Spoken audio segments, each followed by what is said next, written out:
Alayam Karunalayam Namami Bhagavatpadam Shankaram Lokashankaram Shankaram Shankaracharyam Keshavam Badarayanam Sutrabhashya Vande Bhagavantau Punah Punaha Ishvaro Gururatmeti Murti Bheda Vibhagine Vyomavatyapta Dehaya Dakshinamurtaye Namaha Gukarastvandakaro vai Rukarastvanivartakaha Andhakara-nirodhitvat Gururitya-vidhiyate Sadashiva-samarambham Shankaracharya-madhyamam Asmadacharya-paryantam Vande Guru-paramparam.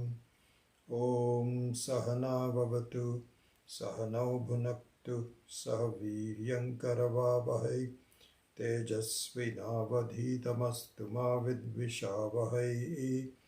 Om Shanti Shanti Shanti. Om Apyayantu mama angani Vakpranaschakshuh shrotramatho balamindriyani cha sarvani Sarvam Brahma Upanishadam Maham Brahma Nirakuryam Mama Brahma Nirakarot Anirakaranamastu Anirakaranam me astu Tadatmane Nirteya Upanishatsu Dharmaha Te Mai Santu Om Shanti Shanti Shanti.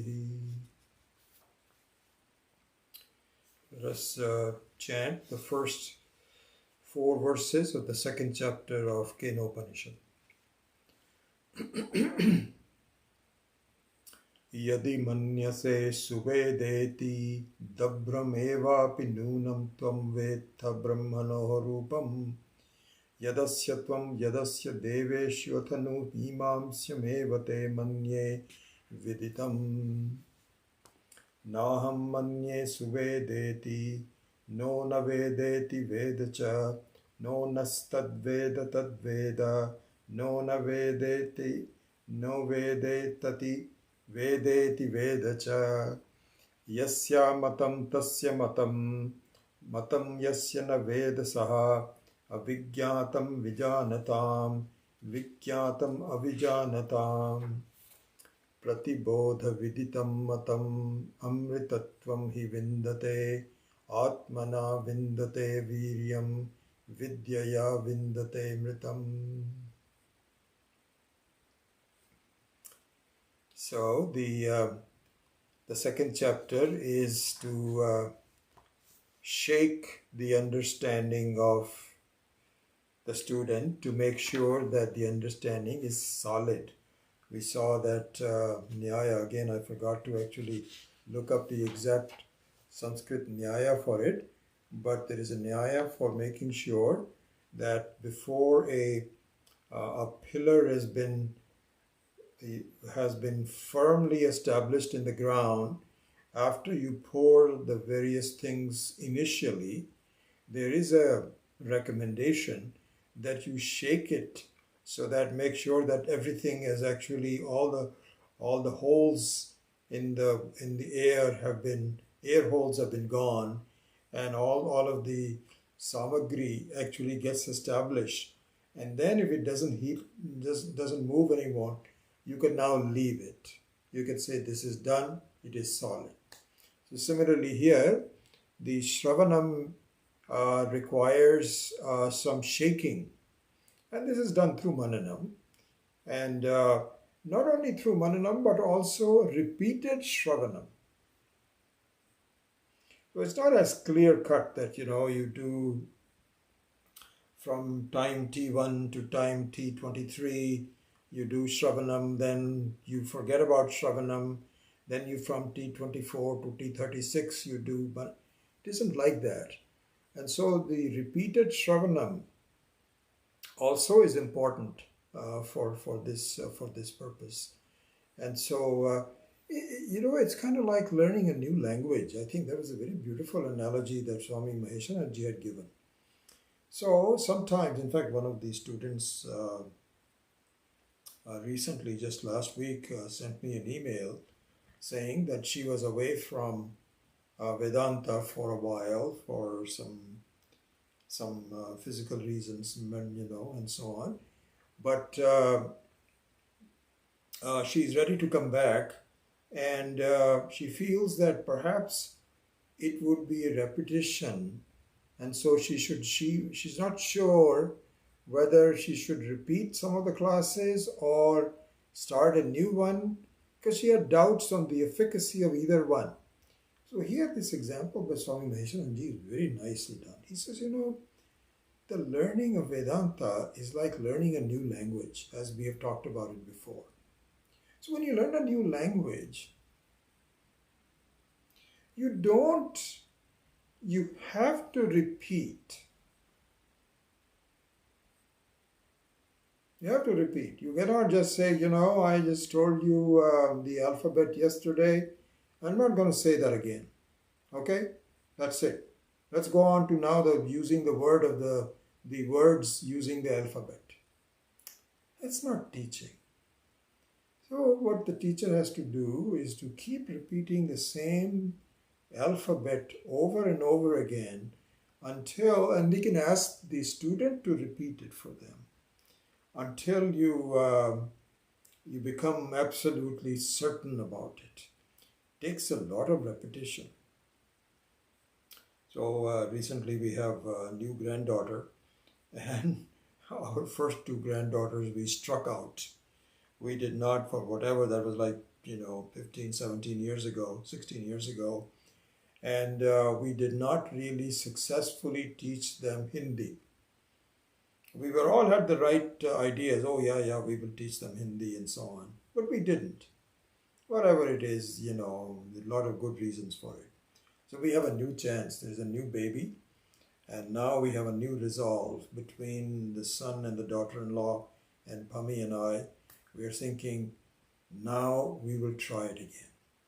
So already we can see cracks in our own sankalpa, because we talk to her in English. She's only 4 or 5 months old now. And but we try to do as much Hindi as possible, and we have to repeat it. And fortunately, very interesting, when we do the counting of the fingers, she really listens.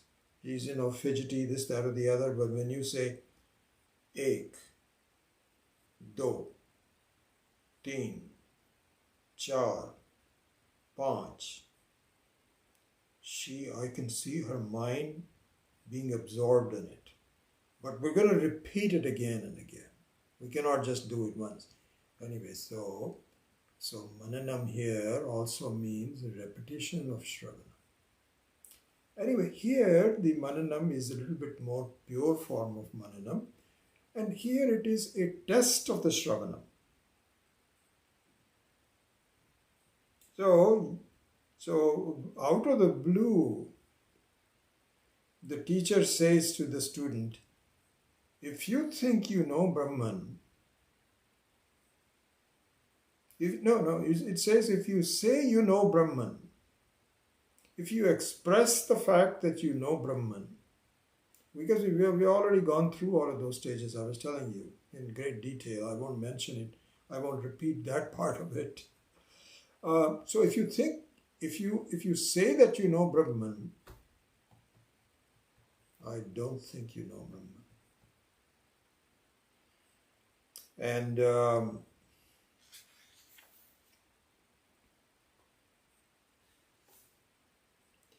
then the student, after a while, of course, the student has shraddha in the teacher, because there is the student, and this is where you say sahana bhavatu sahanau bhunaktu sahaviryam karava. It's a joint effort, and so both the teacher and the student are desirous of reaching the same end. The teacher is also trying to get to that point. It's like the teacher knows the language a little better than the student, but it is still trying to be perfect. And so this is a partnership. And so if you say to the student, if you think you know Brahman, I don't think you know it. So the student can actually retort, why do you say that? You don't know me. I think I can, you cannot say that to me. Now that's mean, ma vidvisha vahai. There's this in the Sahana Bhavatu, Sahanau Bhunaktu, Sahaviryam Karava Vahi, Tejasvinau, Vadhitamastu ma vidvisha vahai. And so here it means, may the two do not quarrel. So where is the occasion for quarreling? The occasion for quarreling comes in where the teacher also has a low opinion of the students and says, I'm teaching, but this person, I don't think he or she is going to get it. It is useless to have it, then you don't teach then. And the student can say, why do you say things like that to me? I'm trying my best and you should be encouraging me. Instead, you're criticizing me. But no, in a true classroom session, the teacher has to take the lead and do a samvada rather than vivada. Vivada means there is some quarrel. Could be an occasion for quarrel. Samvada means, hey, this is exactly how our parampara, our sampradaya has taught, and I am just making sure that you really understand.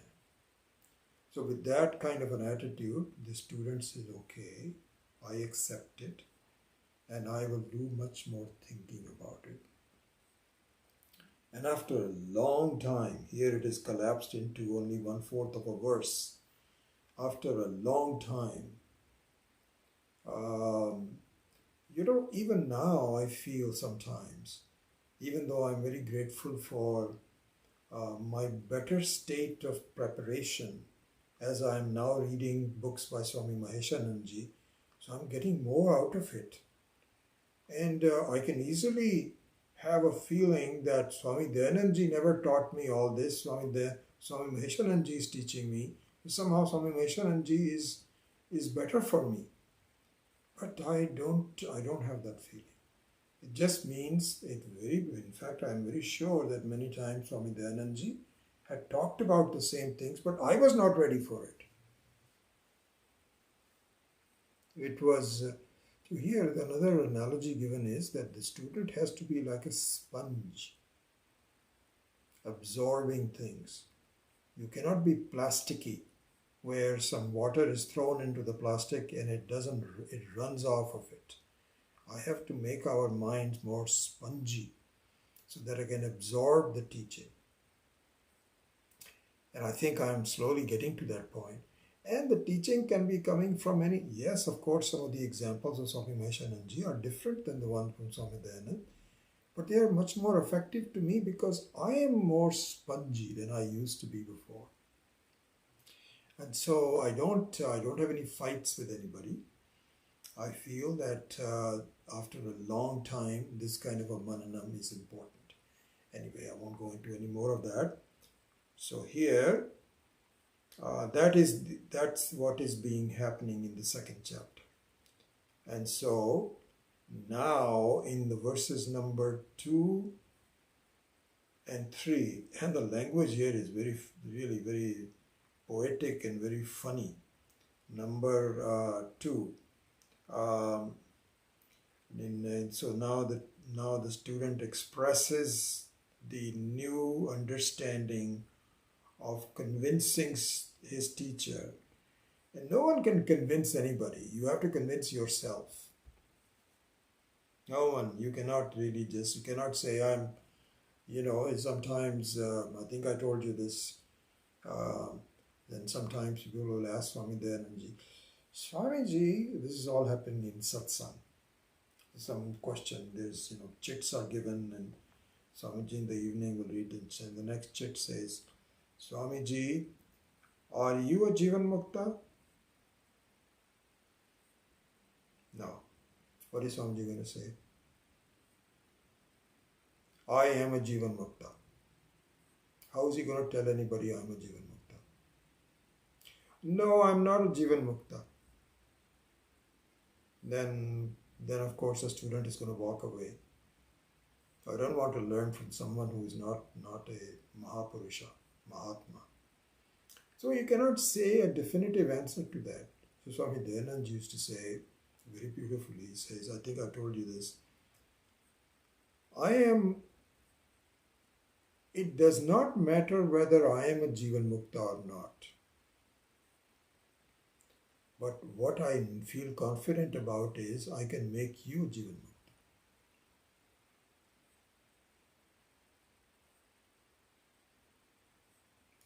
You know, there was, you've seen us given this example that if you have a binary choice, so there is a binary of 0, 0, 0, 1, 1, 0, 1, 1. So this is the binary of 2 digits. 0, 0, and so the 2 digits are Shrotriya and Brahmanistha. So the Shrotriya means one who understands Shruti very well, who understands how this Vidya is communicated. What are the methods of doing it? How do you do Viveka between Atma and Anatma? What is Vairagya? Where does that put in? What is the sadhana? All of those elements that are all constituted in the Vedas, Vedanta, that person has now completely understood it. And if you go through a long study, preferably in a live-in ashram, then chances are that unless you are just not sincere and you were spending time just to have fun and waking up late and missing classes and so on, but if you had any sincerity, chances are that you will become a Shrotriya. Sometimes the word Jnani is used for that. Jnani means one who understands the Shastra and the method of communication. But there is a difference sometimes between a Jnani and a Viveki. A Jnani is likely to be a Viveki, but not necessarily. Anyway, I'm straying from the main topic, that if you look at this binary 2 things, which is Shrotriya and Brahmanistha. And the Brahmanistha is where, even though you are seeing Jagat, you are seeing Brahman in it, as we are going to discuss very soon. And very naturally. So this is where you have now mastered the language. Mastered the language means that when you learn a new language, you don't think about it. You're not struggling for words in the new language, vocabulary.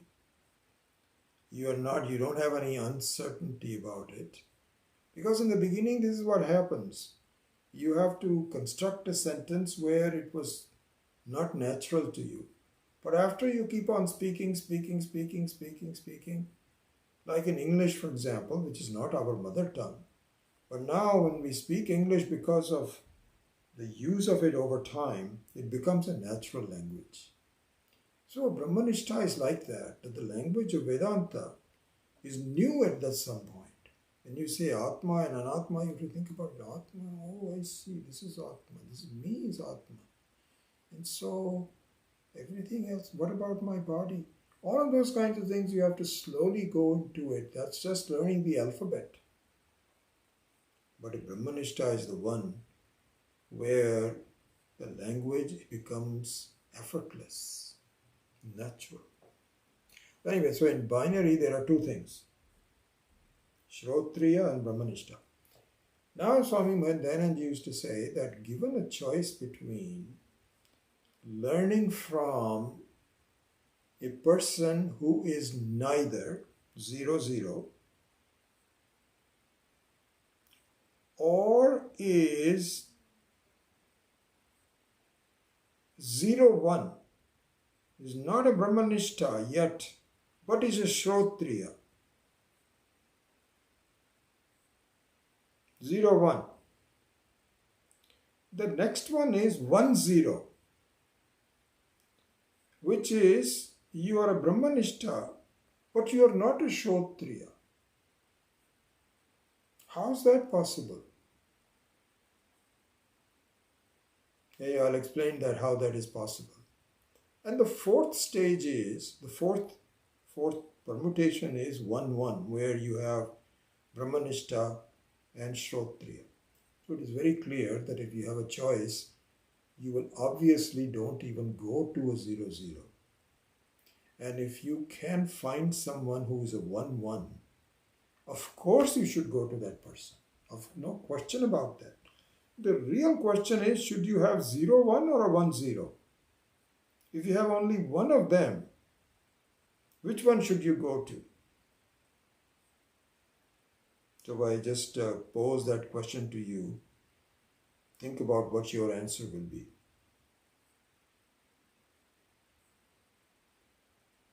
So the correct answer is, if you have a choice of going to either just a Shrotriya or just a Brahmanishta, go to one who is a Shrotriya, not to one who is only a Brahmanishta. So now to answer briefly the question about how can you be a Brahmanishta without being a Shrotriya, it's possible. It is possible because you were a Shrotriya in your previous life. Without being a Shrotriya, you cannot be a Brahmanishta. You cannot. Because you have to know Shastra Jnanam, Shastra Yonitvat. We saw this Brahma Sutra number 3. Shastra Yonitvat. So Shastra, you cannot know Upanishadam Brahman. So this is that Shanti Patha that we have in the very beginning. So Apyayantu mama angani Vak pranas chakshu shrotra matho balam indriyani cha indrani sarvam brahma upanishadam. Sarvam brahma upanishadam means that Brahman is, Sarvam means Brahman. Only Brahman is Sarvam. So they are apposition. They are the same word. All these words are the same. Brahman and Sarvam are one and the same. And so Brahman is Upanishadam Brahma. That means it is only found in Upanishads. So Shrotriyatam is necessary to become a Brahmanishta. But that Shrotriyatvam could have been done in the previous life. And before you could complete your Brahmanishtam, your Jivan Mukti, something happened and you lost this use of your body. It's almost done, but it's not complete. Now, when you will be born, you have an innate understanding of what it is. Innate understanding means what? What does that really mean? It means that as a normal person would, where you become attracted to things and you get attached to people and situations and you develop likes and dislikes, which is normal. It's a healthy, normal thing. Unlike that normal person, this person is lost in something deeper from the very beginning. And we have said, we have hundreds of examples of this, where young kids develop some understanding of not normal worldly things, but their way of thinking. They don't even want to go to school anymore. They are really in tune with something deeper inside. And if they happen to be born in a situation where the people around them can recognize this quality, beautiful. Otherwise, there is a lot of conflict between parents and the child and so on and so forth. And so one of the more recent examples, of course, is Ramana Maharshi, exactly like that. So anyway, to come back to it, it is possible that you could be a Brahmanishtam without being a Shrotriya in this life.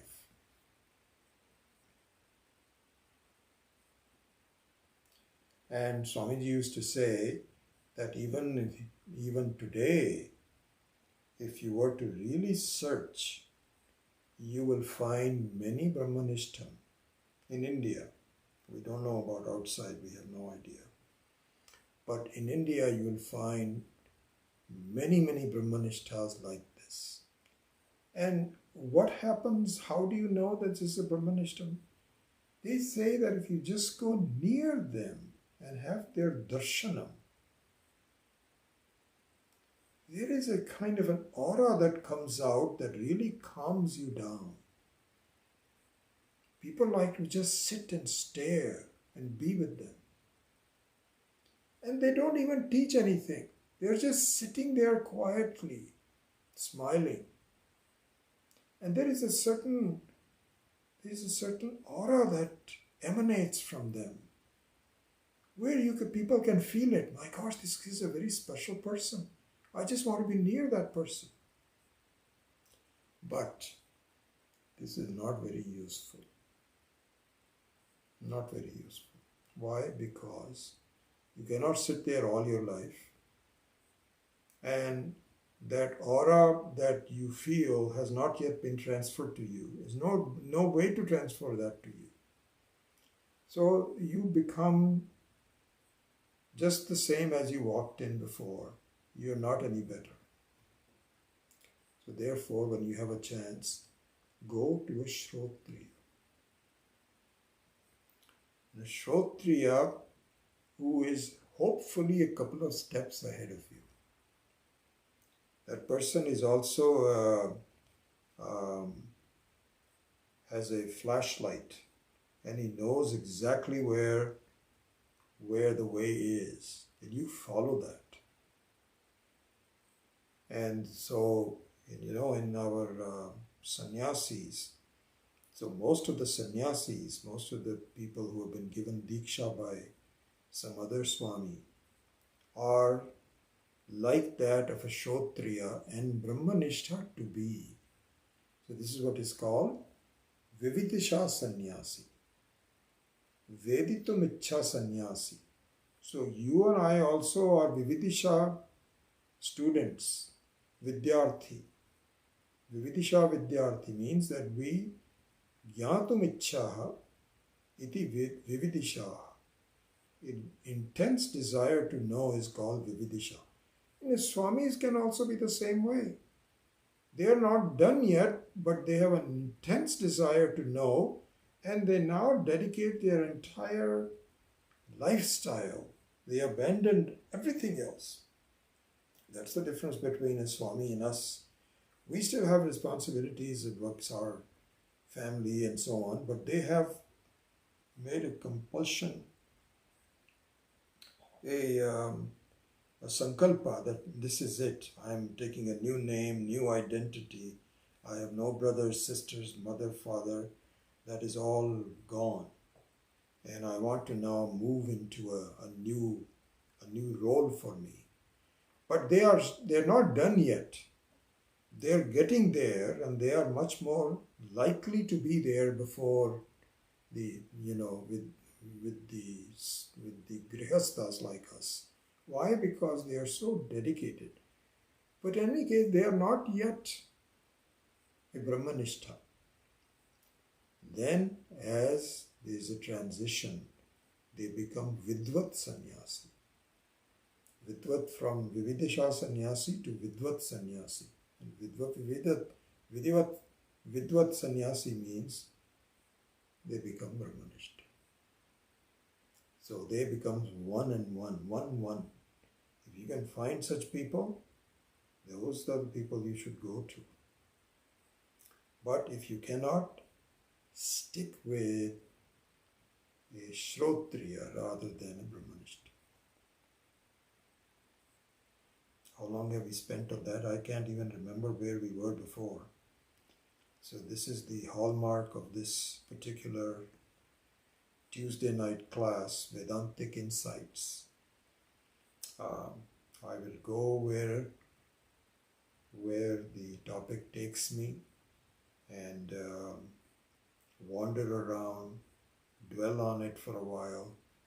This is how it's going to be. Hopefully it will be useful to you. I think it will be useful to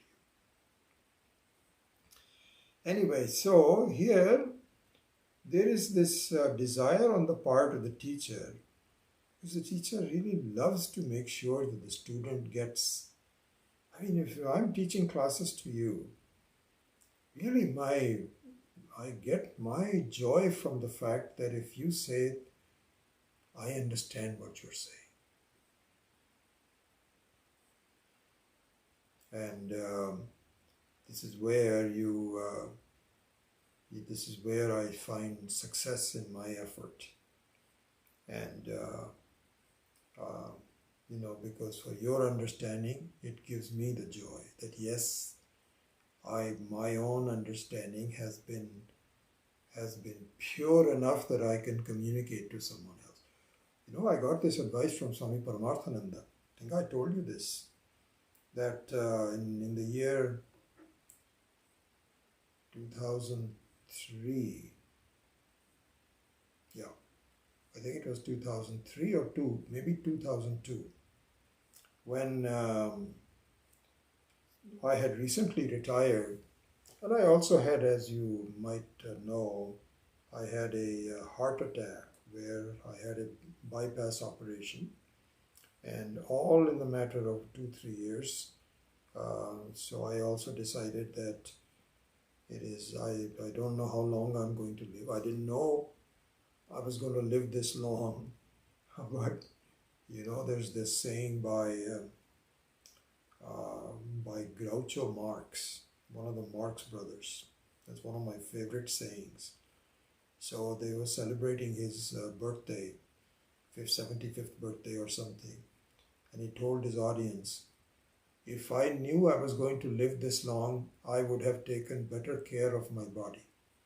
I thought this was really a funny thing to say. Anyway, back then, and my wife was also, the children had grown up, and she was working, and she was quite successful in her business. So I said, you know what, as long as one person is earning, then I can take early retirement from HP, and I did. And my health was also not that good, so I didn't know what the future holds for me. And just then, I met Swami Paramarthananda on a big conference that was given by, not a conference, but a class that was given by Swami Dayanandji for all of his Guru Bhais, all the Swamis. And I was very fortunate to be invited to be into one of them because I had also completed a course. And it was so beautiful to see all these accomplished Swamis all learning. And we took Brahma Sutra. And I had met Swami Paramarthananda when he was a brahmachari very early on. But I'd never met him after he became a Swami. So I thought, since I'm here, I'll spend some time with him. And so I requested to speak to him and had a very wonderful conversation. Since then, I've met him 2 or 3 more times, whenever I can. But at that time in 2002, he was asking me, what am I doing? So I told him, Swamiji, I was teaching classes at my home, and then I had this heart attack and I'm retired, so I took a break from it, and hopefully I will do. He says, can I give you some advice? Go back to teaching as quickly as possible. And then he followed that up with his own reasoning for doing so. So he said, I find teaching is better for me, at least as good for me. I'm not sure that the students are getting something out of it or not. Of course, they're getting a lot. But he says the reason that it becomes better for me is that it fine-tunes my understanding, because I find that these people are all adults and they are all interested adults who are serious about the subject matter, and they are looking up to me for advice. And he says, if my talk and the flow of ideas and expression and articulation and the explanation is not up to snuff, then I could even tell from some of the expressions of the people that they are quizzical. They're not happy with what's happening. And he says, that tunes me up, because I want to make sure that I am at my best when I'm teaching to them. And in the process of doing so, you really become more polished in your own thoughts. So he says, for that reason, I do recommend that you start teaching and stick to it. And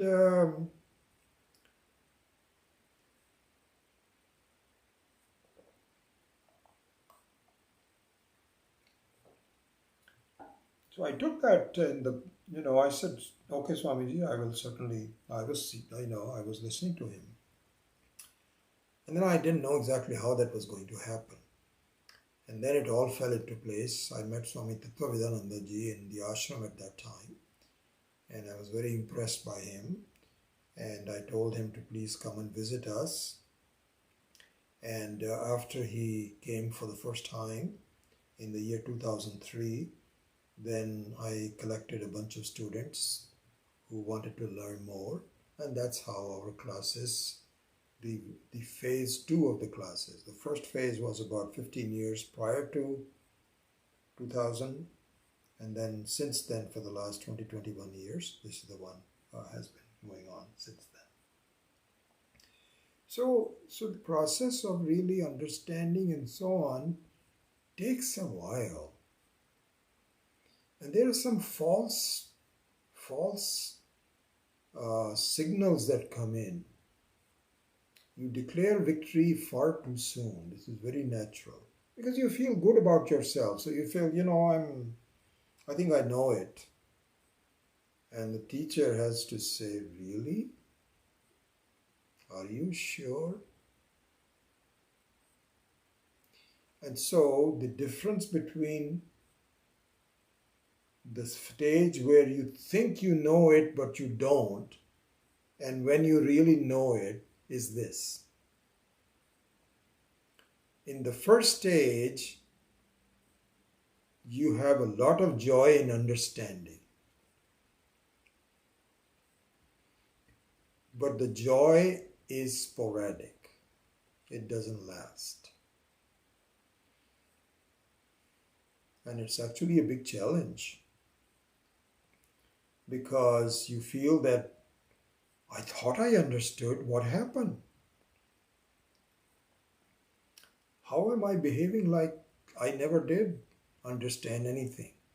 How am I behaving like that? So your mind actually poses some questions to you which are difficult for you to answer. Your mind says, wait a second. You said you understood it, didn't you? And you say, yes. But then why is it that you are behaving like this? So you'll say, I don't know. This is the first stage. Then the second stage is where, through the help of the understanding and Shruti and so on, and we will see that today, hopefully. I keep I'm not going to the main point here. Then you find that your understanding has a staying power. Your joy, not the understanding. The understanding was always there to a large extent, but the joy resulting from it has more staying power. It's more easily invocable. That's the way I would say it. Very easily invocable. It's kind of like going back to the learning of language. At first you hesitate. I think I was telling you, I don't know if I told you this or not, but my younger son, he took French in his high school and took several years of French, and he used to impress us with phrases and words and pronunciation of French words, and we were very happy about that. Then at one time, I had a chance to go to France on a business trip with Hewlett-Packard. So I used to travel quite a bit on business, and quite a few countries in Europe there, Switzerland, Germany, England, Italy. And this time we went to France. And this, I thought, was a great opportunity to Manoj to come along and practice his French in France. So we were all very excited about it and so on. And what happened was really surprising, because in the very beginning, when we landed in Paris, and we went out to eat and so on, so poor Manoj, they say little knowledge is a dangerous thing. So he would express himself a little bit in the French language, enough to get into trouble, because the waiters and waitresses will say, "Oh, he knows French." So they reel off their answer very quickly, and Manoj couldn't get any of it. And so Manoj will say, "Pardon, I have to speak English now." And they would also get confused and so on. So this is a result of where his knowledge of French was not so polished that he could feel comfortable in conversing. If they speak very slowly, he could, but they don't speak slowly. They are natural French speakers. And similarly here also, in the teaching of Vedanta, and you will find that the second stage of your understanding is where you are able to speak language very quickly and very effortlessly, with memory, with words and concepts that easily come to you. This is what is Brahmanishtattvam is all about. All right, so let's move on to verse number 3, and hopefully we will have enough time to get to the goal verse, which is number 4. So number 3 is termed by Adi Shankara as a, what does he say? There's a word that he uses.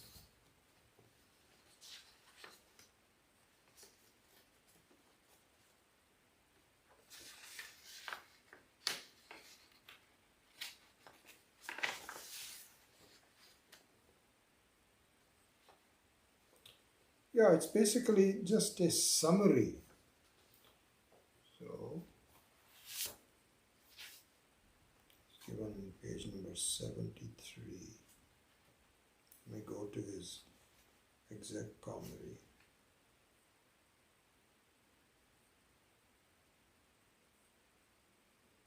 Yeah, so in the Vakya Bhashya on page 73 of this Gita Press book, in case you have it, I know a couple of people have it. Under the Vakya Bhasha, he says, Yasya amatam iti shrautam akhyayika artha upasamharartham. So he says that this is just to do upasamhara. Upasamhara means summarizing what was talked about. So let us see what the verse says. So he says, Yasya amatam tasya matam, matam yasya na vedasaha, avikyatam vijanatam, vigyatam avijanatam. Funny verse, really. Very funny verse. So he says, Brahman is known to one to whom it is not known. Look at this. And he to whom Brahman is known does not know. Just the opposite. Brahman is not known to the wise, it is known to the ignorant. This is such a confusing set of. This is like someone is winking at you when you're saying, let's see if he gets that or not. If you know, then you don't know. If you don't know, then you know. So you say, what? What's going on here? How can you say things like that? So here Adi Shankara himself says this. So he says, on page 78 on the Padavakya, Padabhashya,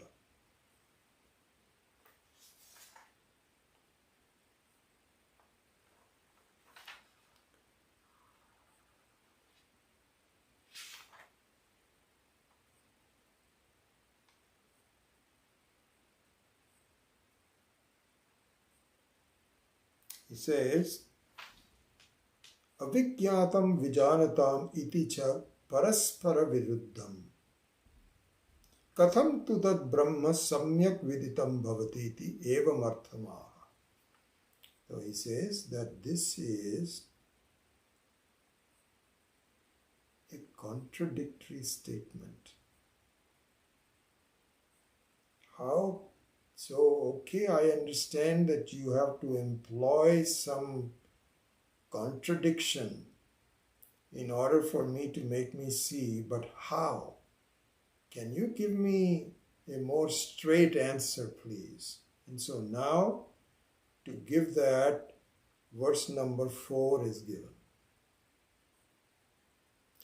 And this tactic, this very deliberate tactic of giving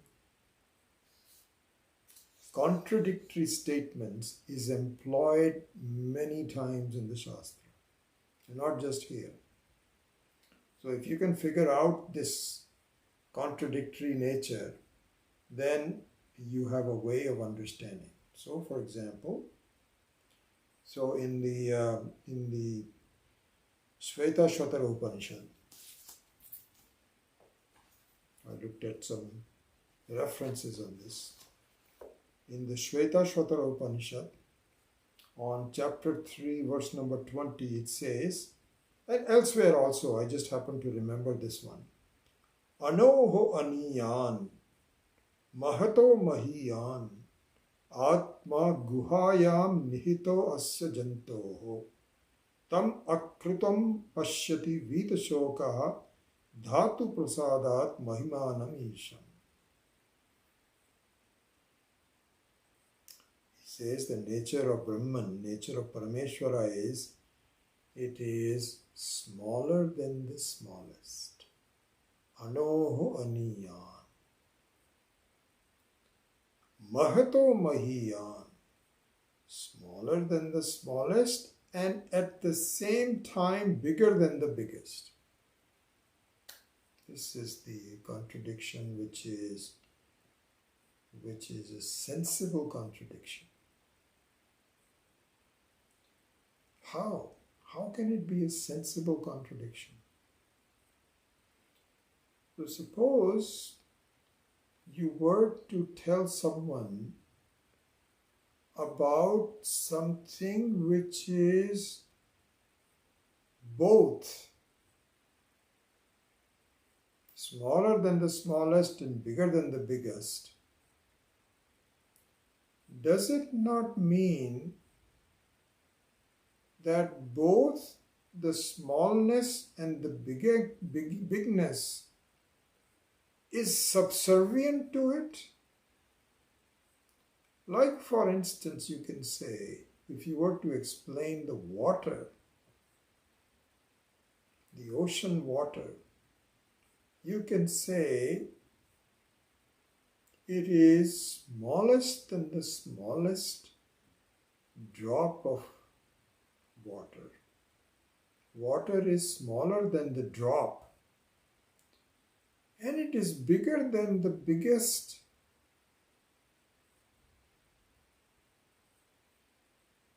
disturbance in the ocean. A huge wave that can topple ships, 30-foot high wave. It is bigger than that. Doesn't it mean that the water, that can only be if you're talking about something which is at a different level altogether than a drop or a wave?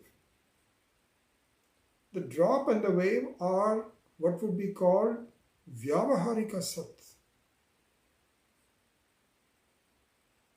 where the water will be called Paramarthika Sat. It is the very content of the smallness and the biggest.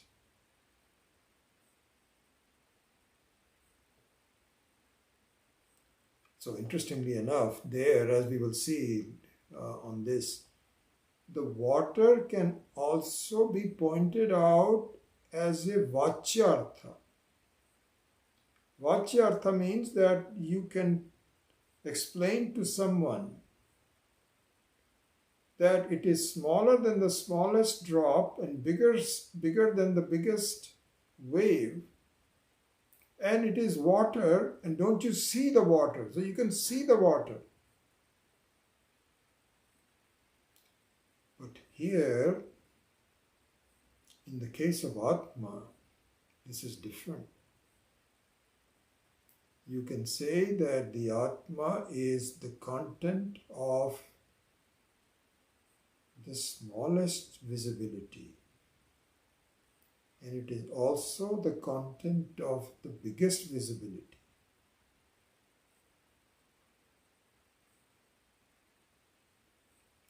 And now you have to make a mental leap, because visibility is not in the Atma, it is Sagunaha. Visibility is Sagunaha, it is a quality which is only in the Maya. But Atma is by itself Nirgunaha. And as a Nirgunaha, it is the presence in both the smallest visibility, which is Anoho Aniyan, Mahatoho Mahiyan. So here this is different from the water example. Why? Because the water you can see. Whereas in the Atma, which is Pratyak Swarupaha, you don't see it, because it is not an object. But still, it is subject to the same contradiction as is used in the case of displaying the content of both the drop as well as the big wave. So this is method of contradiction is employed all over. In Kathopanishad it says the same thing. Asinoho duram vrajati shayano yati sarvataha.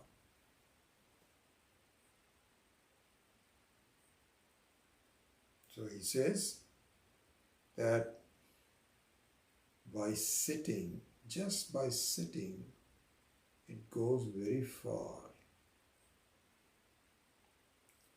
And while sleeping, it is present everywhere. Contradiction. Again, you have to figure out how.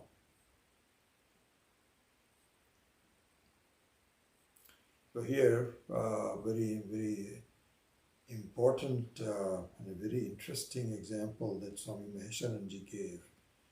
And this one is, he was talking in the Rudram, which I'm really very interested in redoing I've gotten so much new information from the Rudram in my recent study that I would really like to. I'm just thinking what is the right time and the right class for it to teach. And I think it'll be a wonderful thing to pick up. Most probably, I haven't made up my mind that it'll be in the Saturday morning sequel, next class to the Brahma Sutra. So we will take Brahma Sutra up to a logical point and then either stop it or postpone it or whatever. And I want to launch into Rudra. So anyway, that will be a long, we'll see long term where we go. But I'll just borrow this one beautiful example that Swamiji was talking about, which itself is really a very beautiful topic that I might actually bring it up as part of the Vedantic Insights. That's possible. I don't want to have a repetition from different classes, so I'm cognizant of that. But anyway, the general topic that Swami Maheshananji was talking about in the Rudram is the significance of doing puja.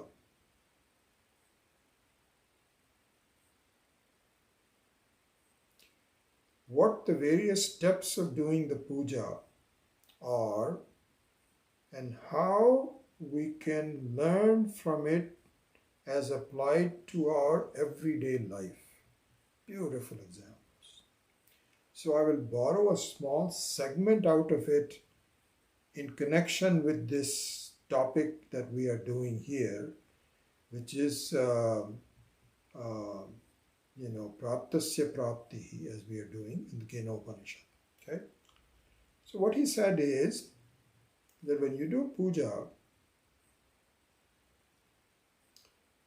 one of the steps you take, he has gone through lots of steps, and then I think at some point in time we will take all of those steps. And then so the importance of using water, importance of using akshata, importance of ucharanam, all those kinds of things. But one of them is, he's focusing here, is what is called avahanam. Avahanam means that you have a vigraha in front of you. So let's say the Ganesha Murti. You have Ganesha in front of you and you're doing a puja to Ganesha. So what you do is you do an avahanam where you invoke the presence of Ishvara in that Ganesha Murti. You invoke it. It's called avahanam. And then when the puja is finished, then you say,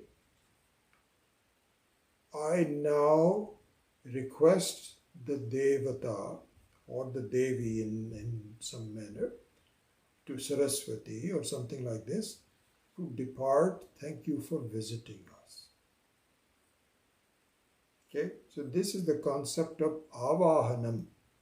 Avahanam means invocation of the important Devata in a vigraha in front of you, which is nothing but a metallic murti of Ganesha, or perhaps just even Vishnu, where you can take some turmeric and make a lingam out of it, and you invoke Vishnu onto it. Doesn't matter. You can do any kind of an invocation.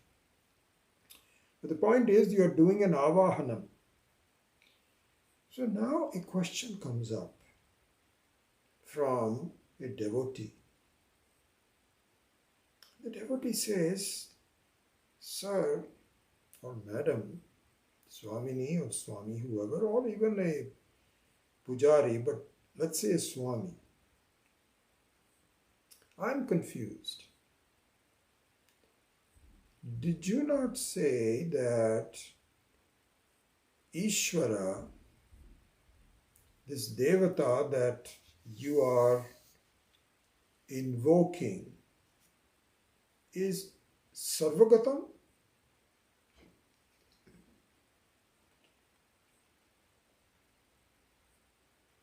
Vedanta says that the Ishvara is all over. There is no place where it is not. Because that is the very definition of Ishvara.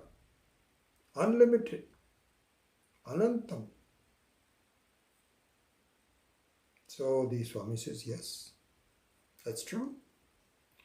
Okay, if it is Sarvagatam, where is the need for doing Avahanam? I don't understand it. If the Ishvara is already here, because he has to be already there, because he's Sarvagatam, he's present everywhere. Ishavasyam idagum sarvam.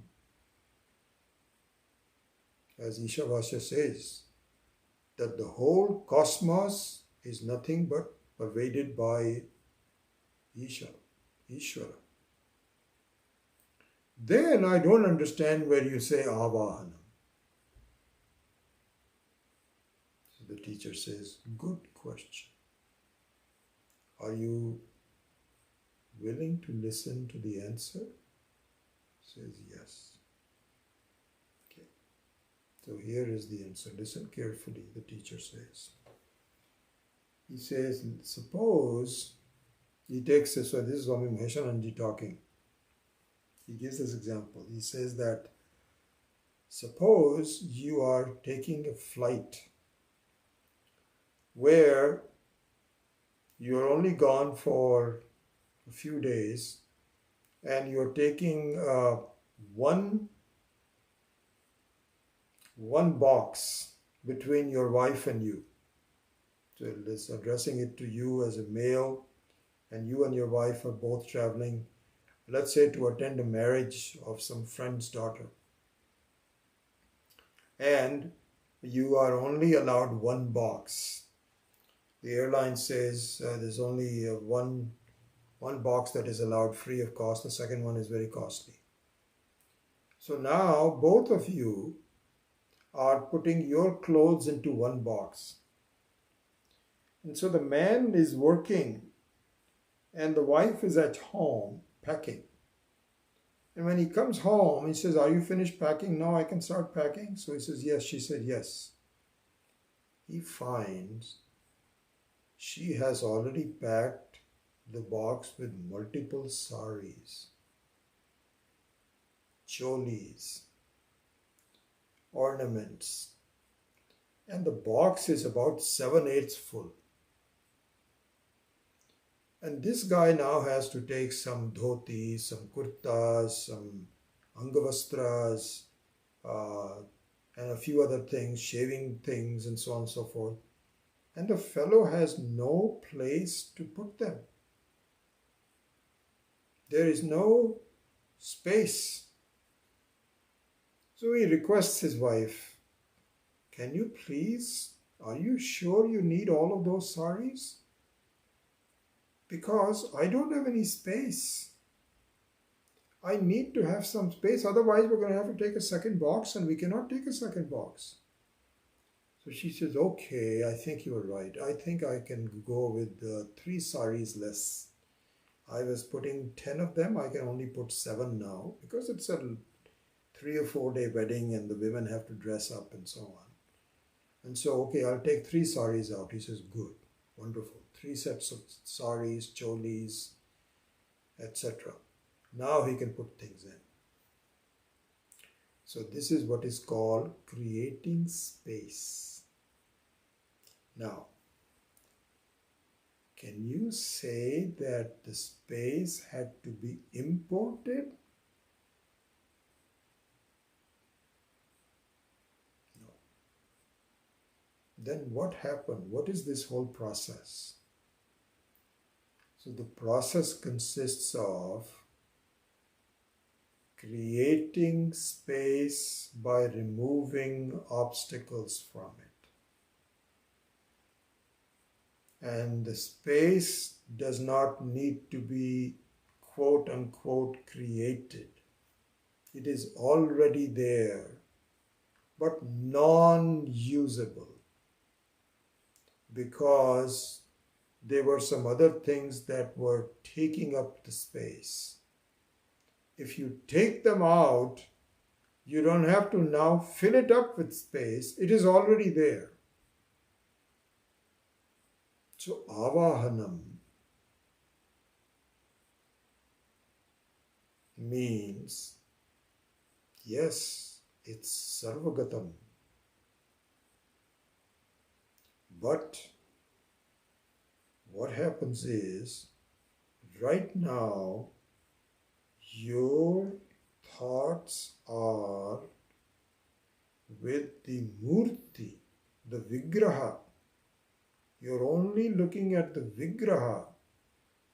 And sometimes the Swami Maheshananji says that if the vigraha for a special occasion has been very well decorated, you are taken in by the decorations. Swami Maheshananji says that I see women talking to each other and saying, I hope you are coming to the temple on such and such day. So this other lady says, why? What's special on that day? Oh my gosh, you don't know? On that day, Dakshinamurti is going to be so well decorated because it's a special puja. And they are dressing him up as a woman with beautiful saris, and they've already told us exactly what they're going to do. So please come, don't miss it. And please come early so we can sit in the front. Swamiji says, both of them kids, okay, yes, we'll do that. That's wonderful. They're very well devoted. When they look at the vigraha, they are actually looking at the beautiful green sari. This happens to our Sailorsburg ashram also. Sometimes we take pictures. I also have some pictures that Kumar had given me of, and even I have also witnessed that really it's so beautifully decorated that you're taken in by the decoration. When you do that, or even if it's a normal decoration, you just look at the beautiful form of it and say, wow, what a wonderful murti, so wonderful. And how the Shiva is holding all the four hands and so on. You're just so taken up by it. It is like filling up the space in the box with a lot of things that are obstructing your vision of the Ishvara here. How? How can I look at the Ishvara then if you're saying I'm obstructing it? When you say that I have to give space to it, what do you mean by giving space to it? He says that when you are doing puja and you have invoked the right teaching in your mind, you have done the right samskaras in your mind, you will see that the Sarvagatatvam Ishvara of Brahman is Satyam Jnanam Anantam. So what that means is that the Vigraha is just borrowing its isness from the natural isness of Brahman. So just like if you have some sari and choli in your box, you are really borrowing the space of the natural space. You're displacing it.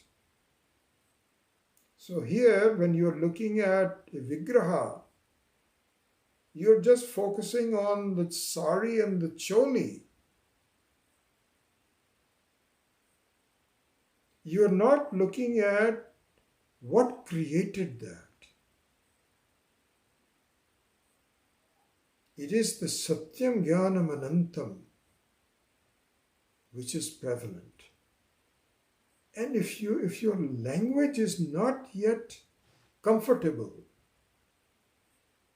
you will immediately go into things. But if you learn the language of Vedanta, you will see that even things are pervaded by Atma, by Brahman. Just like a dream object is nothing but pervaded by your consciousness. When you have that drishti, you have now removed the covering of the Vigraha and you're looking at Satyam Jnanam Anantam. What is the essence of it? This exactly is the same thing as the Panchakosha Viveka in the Taittiriya Upanishad. Annamaya Kosha. Within the Annamaya Kosha is Pranamaya Kosha. Within the Pranamaya Kosha is Manomaya Kosha. Within the Mano, and all of that. And then slowly Anandamaya Kosha. Then there is the whole Kosha is gone and only Ananda is left, which is Satyam Jnanam Anantam. So if you have that vision, that you have samskaras, you have that understanding, then whenever you are going to a temple and you are praying in front of Ganesha, of course you enjoy the Ganesha. Enjoy the Murti. Don't say that close your eyes and don't enjoy the Murti. But go behind the Murti and say, what is that possible? Who makes it possible? So this is what Swami Maheshanji said is the avahanam. The avahanam. So when you are taking the sankalpa, then you say, aham Lakshmi Devi avahayami. So you put some flowers into the vigraha. You're doing Diwali puja, and you say Lakshmi Devi avahayami. When I do the puja for my granddaughters, I usually tell them this is the point where now the Devi is present in presence. And now we have to really be careful. We have to wash her feet. We have to take care of her because it's a live person. And then in the end you say, Yathasthanam pratisthapayami. Please, thank you for coming. So this avahanam is really for a Vedantin, creating space for Brahman. And it means that what you thought were objects are nothing but a form of Saguna Brahma alone. So this we will see more clearly in the fourth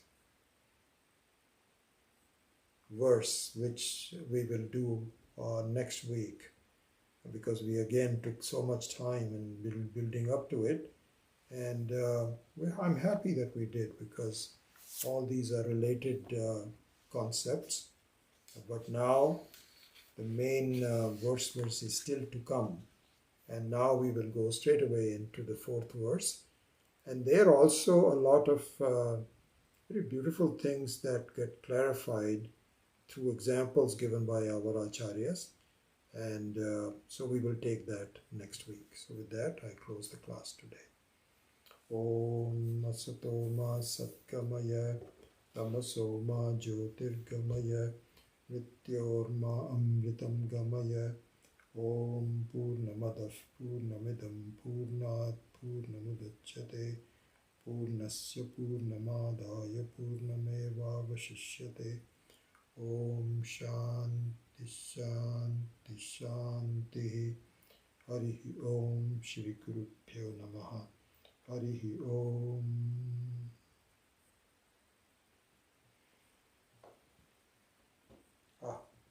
Hi. left the...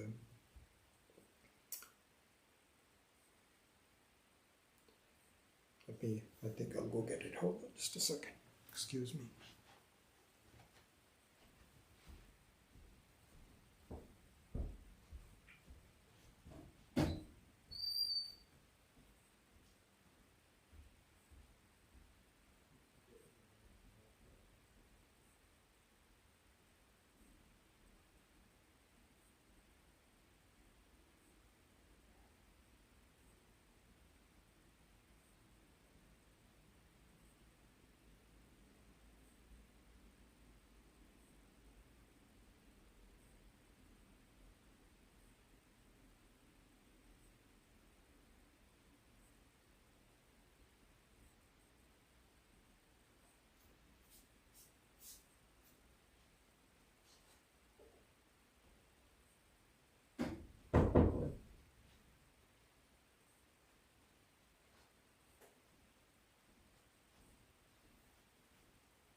Sorry for the delay.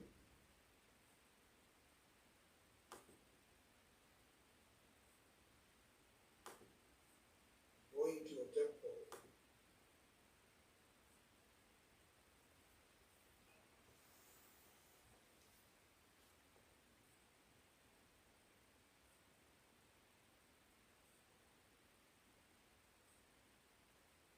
Good, Serena, you're back.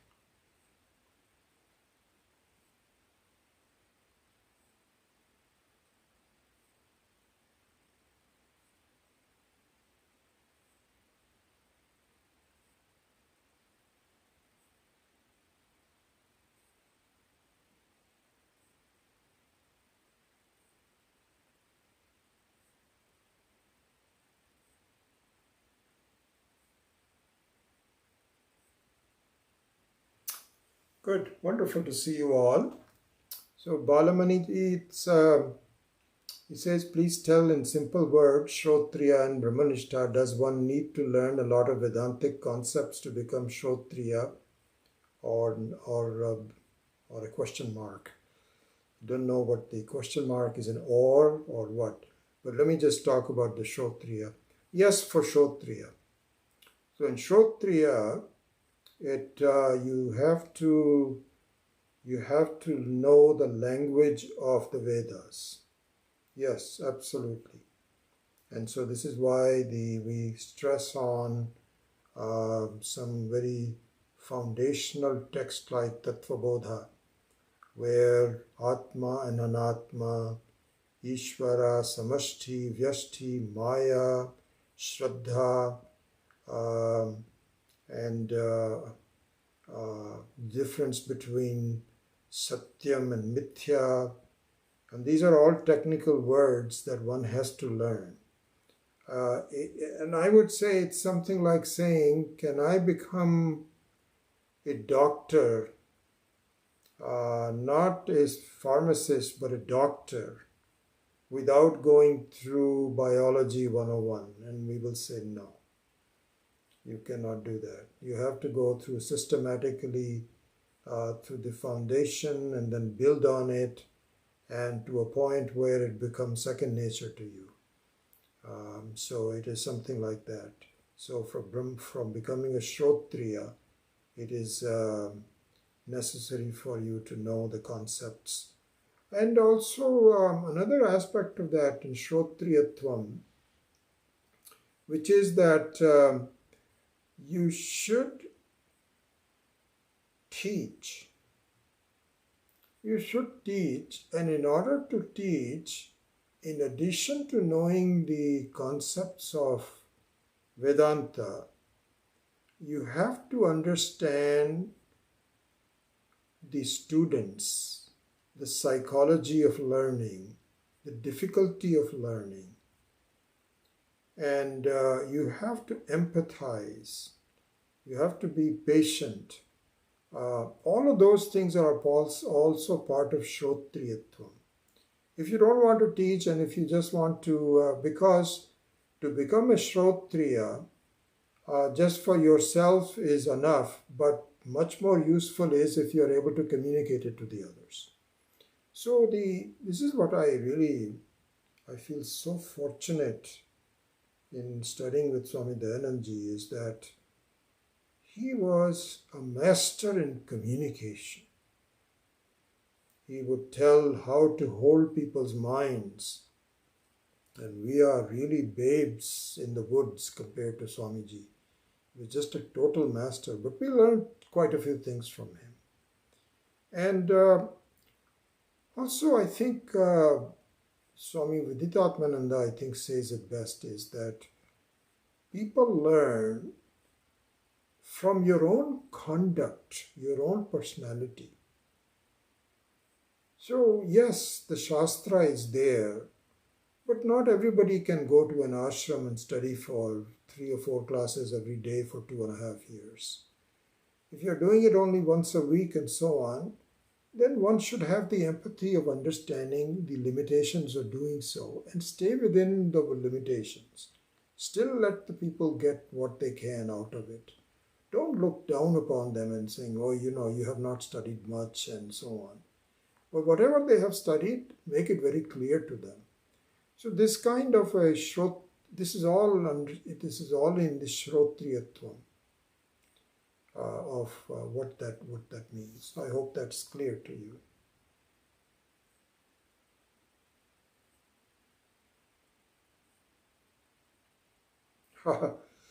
Chandradullam, yes, very true. Very good question, really, that while I understand the example of bigger than the biggest and smaller than the smallest, I don't quite understand how a person who knows doesn't know and a person who doesn't know knows. May I please defer the answer to next week, because that is in fact the very central theme of what this whole topic is. Chandra, so if you could kindly, I'm not avoiding sending you the answer, but I think because of the lateness of the hour, we might as well do a good job of it in the next week. So please, we will tackle it next week. Yeah, smaller than the smallest and bigger than the biggest means, I understand it. It means infinite. So, yes, this is, Shantikumar, this is one of the 3 different ways of looking at it. So, yes, it just means it is infinite. Absolutely. It also means the definition of the word param. So this is called Param Brahma versus Aparam Brahma. Paramatma. So the word Param is used over and over again. Paramatma. Paraha. What does it mean? This definition of smaller than the smallest and bigger than the biggest talks about what Param is. And Param is, as you are right, it is infinite. But Param in this context means it is something more than just the size. Just like, for example, the water is more than the size. It is not the size, it is the very content of the size. This is where the sizes are included in it. So this is what is called Paramarthika Satyam. So, what I would say is that there are 2 concepts embedded in the smallest and the smaller than the smallest and bigger than the biggest. One is, as you say, it is infinite, and the other one is that it has a higher level of reality. And both are, they both have the same understanding, but from a different standpoint. That one is infinity and the other one is a higher level of truth than the one where the smallness and the bigness is talked about. This will be my understanding of that.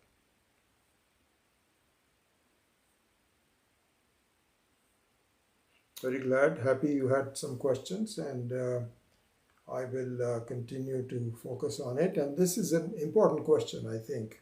So I will remember Chandra's question as I focus on in the next class on the fourth verse of the second chapter of Kenopanishad. Pratibodha viditam matam. That's the answer. That's how it is to be understood.